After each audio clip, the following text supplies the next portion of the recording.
It's the Locked On Podcast Network, your team every day. Support for this podcast comes from Invent Together. I bet you didn't know that inventing activity by Black inventors peaked in 1899, and it has never recovered. Black and Hispanic college graduates patented half the rate of white college graduates. That's just one of the reasons why you need to know about Invent Together. When our patent system gets more diverse, our nation will get stronger and more successful. Find out how you can help diverse inventors and unleash economic opportunity at inventtogether.org. You are Locked On Hawkeyes, your daily podcast on the Iowa Hawkeyes. Part of the Locked On Podcast Network, your team every day.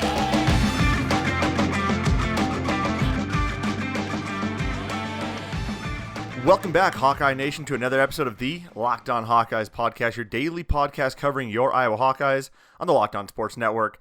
As always, I am your host, Andrew Wade, and once you get done listening to this show, go check out the Locked On NFL Draft podcast, hosted by Trevor Sikkema and Benjamin Solak, as they do recaps and analysis of the 2021 NFL Draft and a look ahead at next year's future first-round picks. Follow the Locked On NFL Draft podcast on the Odyssey app or wherever you get your podcast app.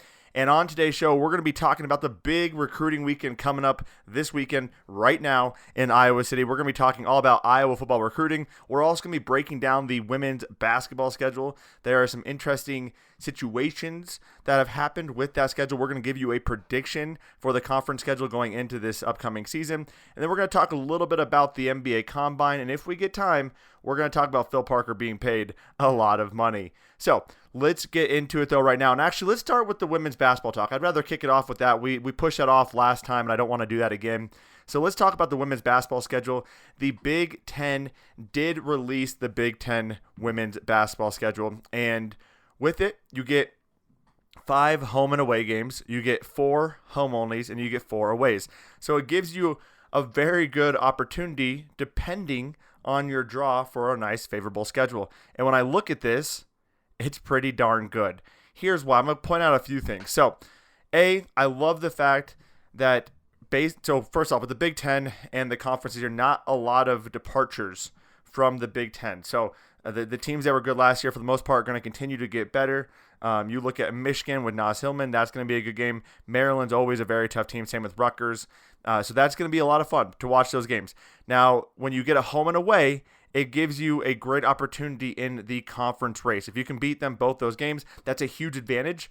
But nevertheless, it's just a great opportunity to see some good women's college basketball. So Iowa gets Indiana, Michigan, Minnesota, Nebraska, and Northwestern as home and aways. Now again, to break that down, Indiana got second last year, Michigan got fourth, and Northwestern got fifth. Their home-only games, they have Illinois, Maryland, Michigan State, and Ohio State. All right, not too bad. Maryland, one of the best teams in the country last year, will continue to be one of the best teams in the country this upcoming season. And then away only, they got Penn State, Purdue, Rutgers, and Wisconsin. I love that away schedule outside of Rutgers. Rutgers, always a tough physical team to play against. The Wisconsin game, though, don't mind that. That's not a huge deal. Going on the road to Wisconsin, not a problem. Purdue and Penn State also should not be a problem either. So when I look at the schedule, I get a little excited. I get a little bit pumped up because there's a lot of expectations coming into this season after what Iowa was able to do this past year, going to the Sweet 16 and falling to UConn and Paige Beckers. There is a lot of potential with this team. They've added some star-studded players, a transfer. They are ready to roll. And Caitlin Clark is in year 2 at the helm of this program. Iowa not losing anyone major to their lineup. This should be a much better team, a much more improved team. And again, if you think about the way the women's basketball team played last year, they really came on strong towards the end. If they can figure it out defensively a little bit, right? They were legitimately one of the worst defensive teams in the entire country last year. You talk about Fran McCaffrey's defense. Lisa Bluter's women's basketball team's defense legitimately made Fran McCaffrey look like an all-star defensive coach. That's how bad they were from a national ranking perspective. So they can improve that a little bit and get better when Caitlin Clark is off the floor. There were times where Caitlin Clark would go off the floor and the offense would just stall out. This team is going to be very hard to stop. When I look at this from a home away perspective, I think Carver is going to be absolutely bumping. One of the most amazing things about Iowa Hawkeye fans is the fact that you get up and we get up for everyone and anyone.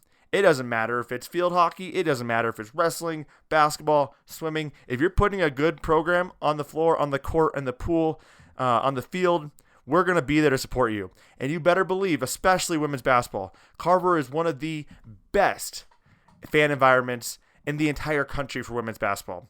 It is undeniably a huge advantage for the Iowa Hawkeyes.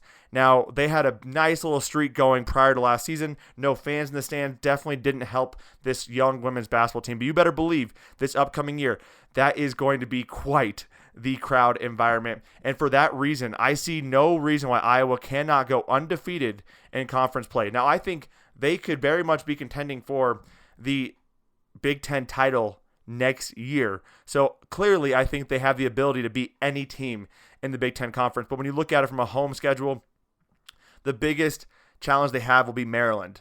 But if you get a win against Indiana, Michigan, Minnesota, Nebraska, Northwestern, Illinois, Maryland, Michigan State, Ohio State, right? You're getting 9 wins at home. That's 9-0. Now let's look at the road schedule. Again, Indiana's going to be tough. Michigan's going to be tough. Northwestern's going to be tough. Maryland and Rutgers. We don't have to play Maryland on the road, so that's awesome. As far as away-only games, I could see Rutgers being a tough game, one that Iowa drops. They have in the past. Beating Penn State, Purdue, Wisconsin. That leaves them at 12-1. You go to the away games for the home and aways. You get Indiana, Michigan, Minnesota, Nebraska, Northwestern. Nebraska's not a bad team either. I expect them to lose 2 of those 5 home and aways. Probably Michigan and either Indiana, Northwestern, or Nebraska, one of those 3. Now, to me, that leaves them in a conference record with either 16-2 or 15-3, and that should be, depending on how the rest of the schedule breaks out and the parity amongst the teams, that should be good enough for first or second place in the Big Ten Conference. And I believe this women's basketball team will be ranked in the top 10 by the end of the year and should be a 1 or a 2 seed. More likely a 2 seed is kind of my thoughts for this women's basketball team. But nevertheless, that is the women's basketball schedule, and there's a lot to look forward to coming into this year. And then, you got to factor in the fact that people haven't seen live basketball in so long at Carver. It is going to be a ton of fun when you have the nation's best player in Caitlin Clark returning as well. So lots of fun things to come for the women's basketball side. Coming up on segment 2, we're going to talk a little bit about college football, Iowa football recruiting. It is a very big weekend, and we're also going to hit on the NBA Combine. Joe Wieskamp did a lot to improve his stock in just a couple of days. We're going to talk about that as well. Before we get into that, though, I want to tell you about betonline.ag, the fastest and the easiest way to bet on all of your sports action. Baseball season is in full swing, and you can track all the action at betonline.ag. Get all the latest news, odds, and info for all of your sporting needs, including MLB, NBA, NHL, and all of your UFC, MMA action. Also, TBT, you want to bet on the basketball tournament? You can definitely go to betonline.ag as well, and we'll be giving you some insider tips on that. Definitely check out our interview with Matt Crawford. He has a ton of great insight into what to expect from the TBT this upcoming year and what to bet on. He helped me win a lot of money not last year, so check him out if you want to win some money this year at betonline.ag. So before that next pitch or the next basket, head over to betonline.ag on your laptop or mobile device and check out all the great sporting news, sign-up bonuses, and contest information. And sign up today for a free account. And when you do that, you'll get a 50% welcome bonus on your first deposit when you use the promo code LOCKEDON. betonline.ag, your online sportsbook experts. This episode is brought to you by HP Instant Ink. No one is reading your mind, but HP Instant Ink knows when your printer is running low and sends you new cartridges, so you never have to think about ink. Save up to 50%. You'll pay less than $5 a month for ink and never run out again. Find out if your printer is eligible and enroll today at hpinstantink.com. Conditions apply. For details, visit hp.com/instantink Spotify. All right, y'all, we are back for segment 2 of the Locked On Hawkeyes podcast, your daily podcast covering your Iowa Hawkeyes on the Locked On Sports Network. I didn't get a chance to go through a few news and notes before I got into segment 1. I was just excited to be back, but we are going to be back next week, Monday, Wednesday, and Friday, as always. I will keep you all posted once we get to a regular schedule again. That most likely will be the beginning of August timeframe. I'm also very excited to announce that we are returning our very popular show, Monday Morning Recaps with Matt Vandenberg. Matt is going to be joining our show again starting at the beginning of football season. He'll be joining every single Monday to talk through what happened in that previous weekend's game, giving us the insight that we don't get from just me, right? We're going to get it from Matt, a guy who's been inside that program, a guy who's close to that program still. He'll be joining the show going forward as well. And if you didn't get a chance to, make sure to check out our interview with Ben DeTay, the Iowa baseball commit. He joined the show on Wednesday. A fantastic time talking to Ben DeTay, and wish him all the best of luck as he plays for the Kansas Curve right now. All right, y'all, let's get into it. It is a big weekend. I cannot stress that enough. It is a big weekend for Iowa football. And the reason why is we have a ton of official visits taking place this weekend for the Iowa Hawkeyes. A ton of official visits. As we've talked about a lot, I expect there to be between 10 and 12 commitments by the end of June. All right, that's pretty aggressive, right? Right now we're only at 5 commits, and I expect us to add another 5 to 7 commits over the next 5 to 7 days. And a lot of that's going to come out of this week. This week is very important. It doesn't sound like they intentionally did this per Kirk, but I don't know how you unintentionally bring all of your player or all of your big time recruits on the same weekend. I think that is clearly a little bit intentional. Iowa being the last stop for a lot of these players, that's going to be a good time for them to basically evaluate all the places they went on official visits to and say, all right, where is the best place? Iowa's going to be fresh in their mind. So there's a lot of recency bias there, hopefully in play, and these young adults make the right decision for them, but ultimately they choose the Iowa football team. So let's talk a little bit about that. Before we get into the targets for this weekend, I think it's important to note a few targets that are no longer on the board. Ian Pugh and Tommy McIntosh, both guys who Iowa has been heavily linked to over the last couple weeks. Ian Pugh is a guy who I talked about on Wednesday. He decommitted from Cincinnati. Now, Illinois and Iowa have been hot on his trail. He's an Illinois kid, and he was actually set to visit Iowa this weekend. I don't believe that's happening anymore. But after visiting Illinois, he did decide to decommit from Cincinnati and committed to Illinois. Brett Bielema is doing great things there, which is scary. I don't want Illinois to be good, but Brett Bielema is a good coach despite all of his shortcomings, and he is putting together a nice little class at this point. Up to the north, Wisconsin stole a tight end. Well, technically a wide receiver, but probably was going to be converted to a tight end at some point. Tommy McIntosh, not overly concerned about that. I would love to get Tommy McIntosh, right? But I do believe there are some tight end prospects that Iowa should be able to reel in by the end of this weekend, or at least that is my thoughts, and we'll be covering that in a second. But Tommy McIntosh does commit to the University of Wisconsin. He is no longer obviously on the Iowa board. And again, don't fret, Iowa fans. I know we didn't get a tight end last year, but we are going to get a tight end this year. We are more than likely going to get 2 tight ends this year. And Iowa has done a nice job of building depth with some young guys right now. Josiah Myman, Elijah Yelverton, Luke. We got Sam, obviously, who's probably going to be gone after this year or gone after 2 years at the very max. But there are some good tight end prospects coming up. So let's talk about the tight end prospects, and we'll get into some other targets for this week. And the big one everyone needs to realize is Micah Riley Ducker. Micah Riley Ducker, a guy out of Bellevue West, a guy who Iowa has been targeting for quite some time, and a guy who is friends with Keegan Johnson. So all these things are adding up in Iowa's favor. He loves the program. He's been there a couple of different times, and he is hot on Iowa's trail as well. He is the 371st ranked prospect according to 24/7 Sports Composite. He has 29 offers. It's absurd. 6'6", 235 pounds. This is a big kid. Big kid. And right now there is a crystal ball in there for Iowa. He's taken a couple visits. Iowa State, Auburn, Wisconsin, and Tennessee. But he will be in Iowa today, and that is very exciting. I expect him to hopefully commit on June or July 7th to the Iowa Hawkeyes. I'm going to count that as part of my 10 to 12 commits simply because he's going to be making that decision, and he's probably making that a little bit earlier, and obviously hoping that it goes to the Iowa Hawkeyes. But that will be a big-time grab for the Iowa Hawkeyes. The other tight end prospect that you all need to be aware of is Andrew Keller. Andrew Keller already has a teammate that is committed to Iowa, and Jack Dotzler. He has been Iowa a couple of times. This is a big time deal. He has been Iowa multiple times. Clearly, he is very interested in the program, and Iowa is very interested in him as well. He's a top 500 prospect with 12 offers, and he's kind of going between Iowa and Iowa State at this point. However, the couple crystal balls in there, leaning him towards the Hawks. I expect Iowa to get him as well. A little bit leaner of a frame at this point, 6'6", 210 pounds. But again, if Iowa can land those two tight ends, they will be in a very, very good spot from a tight end perspective. So be on the lookout for that. I expect both those commits to happen prior to July 7th, or prior to July 8th, I should say, as Micah Riley Ducker is scheduled to make his announcement then. That is going to be a huge deal. Them getting in the same room together, them being around each other, and then being with some of the other big-time recruits that Iowa's bringing in. And let's kick it off with, we have to do this, right? And I'm going to butcher his name because I'm always going to. I just don't know how. So if someone knows how to, please DM me. I don't want to mess up his name consistently. But Xavier Nwankpa out of Southeast Polk right now has a crystal ball of a level 6 to Ohio State. He is a top 100 prospect, honestly a top 20 prospect, a 5-star recruit, big-time guy, a guy who Iowa has been very heavily involved with. Now, can Iowa get him?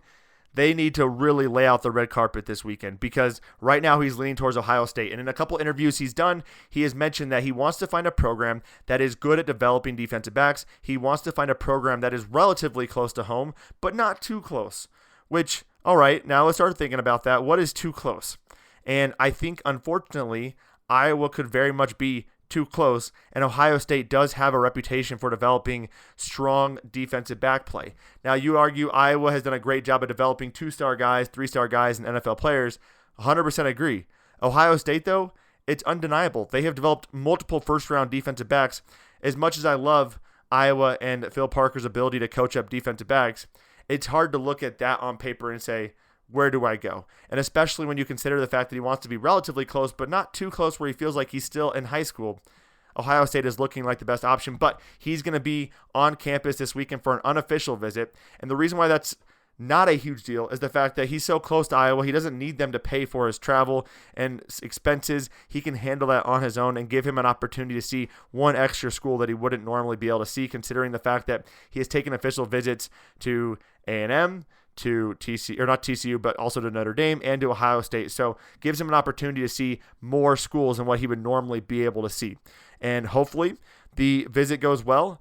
I don't expect at this point, I'm not expecting Xavier to commit to Iowa. It would be unfortunate to see him go in the Big Ten to Ohio State, but that is what it is looking like, unfortunately. But we'll see what happens after this weekend. Coming up on segment 3, we're going to get into a few more prospects, and then we're going to talk a little bit about the NBA Combine, because Joe Wieskamp had himself a day. So that'll be coming up on segment 3 of the Locked On Hawkeyes podcast. Before we get into that, though, I got to tell you about rockauto.com, the family-owned business that's been serving auto parts customers online for over 20 years.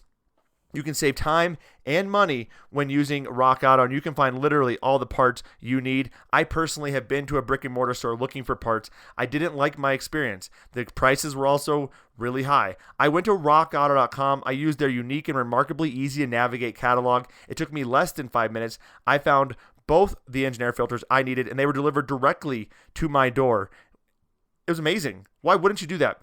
Even, for example, not just engine air filters, but a Honda Odyssey fuel pump. It might be $353 in the chain store. At rockauto.com, it's $216. These are prices you can't beat, and they literally can't. They blow out the competition. Why wouldn't you go to rockauto.com for all of your auto part needs? And again, the fact that you can do it online from the comfort of your home and not having to deal with any sort of rep at the counter, you have to take advantage of this awesome time opportunity at rockauto.com. So go explore all their website today. Find all the needs you have for your auto parts needs. Wow, I'm really butchering that. But go to rockauto.com right now and see all the parts available for your car or truck, and write Locked On in their How Did You Hear About Us box so they know we sent you. Amazing selection, reliably low prices, all the parts your car will ever need. Visit rockauto.com. And I've told you about Built Bars for probably the last year. And if you haven't tried them yet, what are you doing? Why are you waiting? Built Bars are so freaking good. I can't wait till I can show you my office when we start putting up a YouTube channel, and that YouTube channel is coming, but you're going to see all the Built Bars right behind me. That's how much I love Built Bars. They have so many phenomenal flavors. My favorite is white chocolate birthday cake with sprinkles. They literally have something for everyone. Salt, sweet, nutritious if you want some raspberry in there as well. They got all that. They're all covered in 100% chocolate, and these bars are so delicious. But the best part about these bars are not that they're delicious, but that they're also really good for you. That white chocolate birthday cake with sprinkles has 17 grams of protein with 130 calories, 4 grams of sugar, and only 4 grams of net carbs. I don't know why you're not taking advantage of this amazing snack, of this amazing post-workout, protein bar right now. And if you haven't, you got to get on it today. We have a great deal and promo for you. Go to builtbar.com and use the promo code LOCKED15 and you'll get 15% off your first order. Use the promo code LOCKED15 for 15% off at builtbar.com. And as we were talking about on segment 2, we were talking about some prospects. Again, a very big weekend for the Iowa football team. Let's talk about some other prospects, though, and then we're going to get into some Kirk comment and then finish up with the NBA Combine. Some other guys. Iowa is apparently in the mix for a 5-star kicker. You might be asking, are there actually 5-star kickers? They are not graded that way by 24/7 Sports or Rivals. They are graded that way by Cole's Kicking Camp. Drew Stevens has Iowa in his top 7. He is choosing Tuesday, and he is going to Iowa this weekend. This would be a huge get for Iowa. Again, they have a great pedigree of producing very strong special teams play, and with LeVar Woods on our side, I don't see why you wouldn't want to choose Iowa as that opportunity, especially with the fact there's going to be an open kicking competition after this coming season. After Caleb Shudock does leave the program, there will be an opportunity to kick after redshirting, so that will be interesting to see what he ultimately chooses. Hunter Deo is a guy to watch out for, a 4-star recruit. He's been linked to Iowa for so long. Honestly, I just keep waiting, please, just commit to Iowa. Just do it, man. He is a defensive tackle who fits in very, very well with Iowa's scheme, and it seems like he understands that as well. He knows what kind of scheme he makes sense for, and he wants to find that scheme, and he has been very much linked to the Iowa Hawkeyes. He'll be visiting this weekend, and I actually expect him to make a decision relatively quickly. Again, a guy who Iowa has been very much hot on the trails of, a 4-star recruit, a top 300 player out of Council Bluffs. He would form a very formidable defensive line with Caden Crawford and Aaron Graves. And right now, he's got a crystal ball of 8 to the Hawks, so I expect this to happen relatively quickly. Another guy to watch out for, Jacob Bostic, a guy who is down to Illinois and Iowa, much like Ian Pugh. Iowa wants one receiver, and Jacob Bostic could be that guy. He could be excited about being the only guy coming in for this class, so expect that to possibly happen as well. Christian Stokes is another name to watch out for, a safety out of Michigan. This is very notable because his coach has also coached Desmond King, Cedric Lattimore, and Chauncey Golson. That is quite the freaking pipeline. Am I right? So let's see if they can get Christian Stokes excited about being a defensive back at the University of Iowa. It wouldn't shock me as well to see if he would commit this year. A couple other guys to watch out for. We got Landon Livingston, Chase Carter, Aiden Lahari, Ashton Craig, a top 600 player out of Indiana, and Carson Hintzman, who has a crystal ball to Wisconsin. Can they flip him? These are just some of the notable targets. There are many other players going this weekend as well. So a lot of news and notes going to be coming out of this weekend, and we'll be covering it all on the Monday episode of the Locked On Hawkeyes podcast. Now, Kirk did speak to the media. I know I haven't talked a lot about that. Just wanted to cover a few things that he did say, though, specifically about recruiting. He said he's not worried about if Iowa doesn't get their numbers. He said we'll fill it with walk-ons or next year's class. He says he doesn't want to rush things for the sake of rushing things. And I can definitely appreciate and respect that, right? Just because the times are a little bit different, you don't want to change your approach. You don't want to change the tried and proven approach that has worked so well for Iowa the last couple of years of finding high-character guys who fit the program very well. Now, that being said, it is a little bit concerning that, I guess concerning is not the right way to say it. It just does worry me that if Iowa doesn't get some of these big guys they're landing or looking at, what does their recruiting class look like? Now, that doesn't mean it's not going to be good. I think it has the very, very much the developmental aspect of it that Iowa can make these guys better. But it's hard not to get a little bit concerned when you look at the where this class is right now and where these classes have been in the past. Again, I want to reiterate, I understand why. right? There was a recruiting dead period. Iowa's being smart about that, and I don't want them to do anything different. It's just hard to not be slightly concerned when you look at it. But again, I think the outlook is going to be huge after this weekend. A lot of big-time recruits and a lot of opportunities for Iowa to seal the deal. And we should be getting some news on the quarterback front as well, as Iowa does want to bring a quarterback in every single class, and there are some interesting things happening on that front as well. So that'll all be covered on Monday's episode. Again, nothing to worry about. Just it's hard not to worry when you look at some of the numbers, but I'm excited and really excited to see what comes out of this weekend from an Iowa football recruiting perspective. Now, I did tell you I wanted to talk a little bit about the NBA Combine, and Luka Garza has tested phenomenally.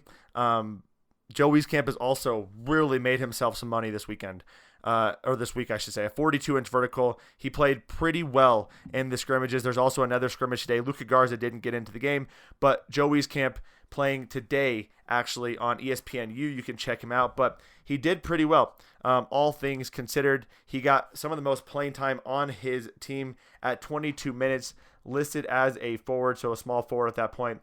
7 field goal attempts, hit 3 shots, which was one of the best on his team. His team shot 29.6% from the field and 10.3% from 3. Meanwhile, Joe shot 3 of 7 and 2 of 6. So definitely putting together some nice shooting numbers. Had 1 steal and 2 blocked shots, finished with 8 points, which was third best on his team. His team struggled. Don't get me wrong. They struggled against the Team 4, but another opportunity today for his team to get back in the mix. And Joe Wieskamp, again, showing his athleticism, showing his shooting ability. This is a guy who is making himself some big-time money this week during the Combine. For all of you Joe Wieskamp haters out there, you should be watching what's happening right now. He's going to be drafted. If not, he'll get a 2-way contract. Because, again, sometimes there's some intricacies about that where agents don't want players to actually be drafted, especially when it gets later in the draft. Look at Jared Utoff, for example. They wanted him to be able to pick his own spot. So we'll see what happens with Joe Wieskamp, but he is definitely making himself some money this week, and Luka Garza also making himself some money this week. I would be surprised if Luka doesn't go in the first, and I'd be surprised if Joe Wieskamp doesn't go in the early part of the second. That does do it for our show today. I will be back on Monday breaking down all the recruiting news that happened over this weekend. I expect a lot of fun information be popping off this weekend. And if you want more Locked On content, you know we got the Locked On Today podcast. You can get all the sports news you need in under 20 minutes with the Locked On Today podcast. Host Peter Bukowski updates you on the latest news in every major sport with the help of our local experts. Follow the Locked On Today podcast on the Odyssey app or wherever you get your podcast app. That will do it for our Friday show today. Hawkeye Nation, I appreciate you tuning in. If you love the show, give us that 5-star review. Subscribe wherever you downloaded this podcast at, and follow us on Facebook, Twitter, and Instagram. And you can also apparently follow my personal Twitter, Wade_Andrew. I do talk about Iowa Hawkeye stuff there, but apparently I got verified, which is cool. So awesome stuff there. Make sure to follow me there as well. And we'll be back again on Monday. Have a fantastic Friday, an even better weekend. And as always, Hawkeye Nation, let's go Hawks.